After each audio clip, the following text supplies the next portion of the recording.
So, white folks, take it away. More race hustle rhetoric coming right up.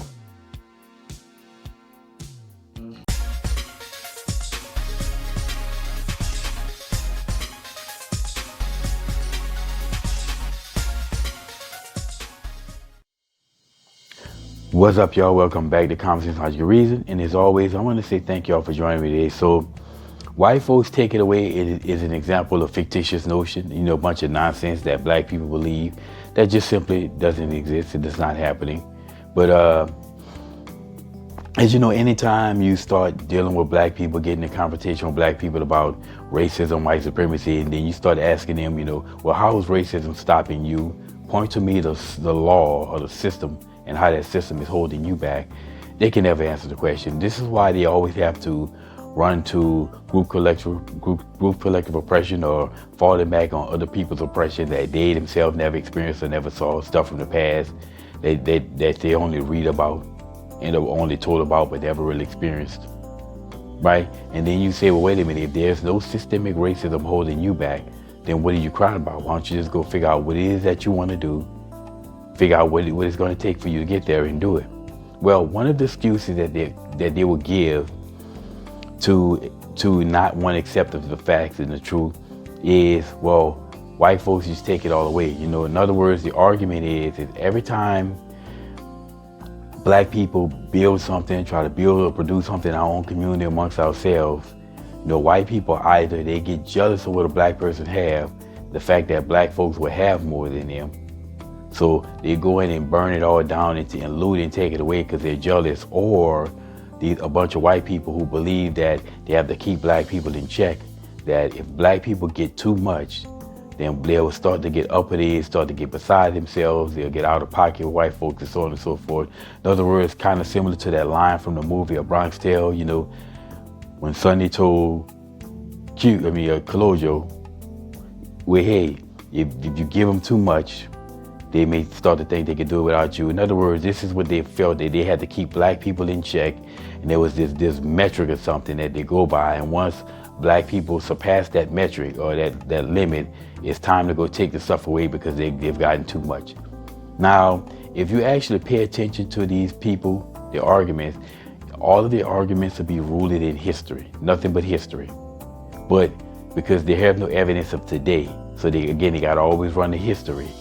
But just because it's using history doesn't mean that it's historical crime, because in order for it to be historical crime, it has to be something real. And this is just not real, not true. They just made up nonsense. Now, really, truly, there's only two examples that you ever give of white folks, quote unquote, always taking it away from us. Now, the first one, the one that you mostly hear, is the bombing of Black Wall Street. Right? Now, this is the one that you'll hear like 99.9999% of the time. This is the one they'll get the evidence that they give you. And most of these blacks all they know about Black Wall Street is Black Wall Street was bombed. They can't tell you when, where, what. They can't tell you how. They can't tell you any of the facts of the case. They can't explain the story. All they know is Black Wall Street because somebody brainwashed them with Black Wall Street, which in essence is it basically is race hustle rhetoric. And then you also have the Columbia race riot. There's the blacks out there who think they know something. They'll throw out the Columbia race riot.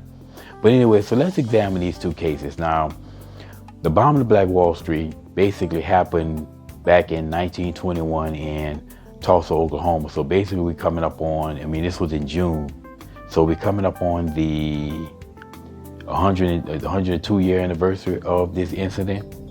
But a black man by the name of Dick Rowland basically was in the elevator with a white female named Sarah Page. Now, supposedly he disrespected her, or some incident happened, lies spread of an incident that took place. And as a result, Rowland was arrested. Now, eventually all the charges were dropped on him because they really found no evidence. But the fact is that black people and white people were confronting each other in front of the courthouse of the case, and the blacks basically got in a confrontation out of black people because they were outnumbered. They had to flee back to their own area, Greenwood. And the next day, white folks who were enraged. Basically got all the white people enraged in race anger, which honestly wasn't difficult back then. It was not difficult at all to get white folks enraged by race, just like it's not difficult to get black people today enraged by race. But they basically, the next day, they rioted in Greenville and they looted and burned down shops and homes, causing billions of dollars of damage. Now, this incident happened. Nobody's disagreeing with it. It's history. It's a fact. But, Black Wall Street inevitably was rebuilt. Now, the black folks say that all the race hustlers say that black people rebuilt it themselves. I've seen reports and articles saying that they actually received reparations from the government. That's neither here nor there, because that's not really the point of this video. The fact is, this incident did not take place because white folks were either jealous of black people or felt that they had to keep black people in check. This was a case of a confrontation, alleged incident between a black man and a white woman, and people believing that, because of this, it escalated into what we saw. But it wasn't the issue that white folks just hated black folks or were jealous of black people and they said, we got to go in, they got too much now, so we need to go take it away. That wasn't the issue. So let's go on to the Columbia race riots. Now, this took place in an area of, Columbia, Tennessee, and the black area was part of the town was called Mink Slide. The black area was called Mink Slide. And an incident happened where a female by the name of Gladys Stevenson and her son, James Stevenson, who basically was a World War II veteran. This happened in 1946. And she basically brought a radio to a repairman to get it fixed. And back then, people got things fixed because it was cheaper to get something fixed as opposed to just buying a new one. Now that's the complete opposite of the day. Today, your electronics break, it doesn't make sense to go get it fixed anywhere. But honestly, there's no really way to get it fixed. But it'd be so much more cheaper to just go out and buy another one. If your TV break, it'd be cheaper to just go out and spend the $300 or $400 to get you another TV than it'd be to bring it somewhere to try to get it fixed. Because that's just how, that's just the dynamic of life today. But her and her son went to the repair station, the shop, to get the radio. And they found out that it was sold to another customer. And I can imagine they would be upset because, if you brought your property somewhere to get it fixed, you bring your car somewhere to get it fixed, and you go to retrieve your car and find out they sold it to somebody, you'd be upset. Anyway, there was a confrontation between James and basically the store employee, and they simply got into a fight. Both James and William Fleming Jr. were both arrested, and they were given like a $50 fine. Now, James Stevenson was initially arrested again because James Fleming Sr., the father, filed charges against him, and then he was bailed out by somebody. Now, white folks were upset again. They got all the white folks riled up in a race frenzy, and they went into Mink Slide basically to get their revenge. They went with mobs of white people to burn down and loot and Mink Slide. And you had black folks who out there trying to defend their property. You had blacks on rooftops with guns attempting to try to defend their property. And inevitably, the National Guard had to be called out to restore order. Now, again, this is a horrible incident.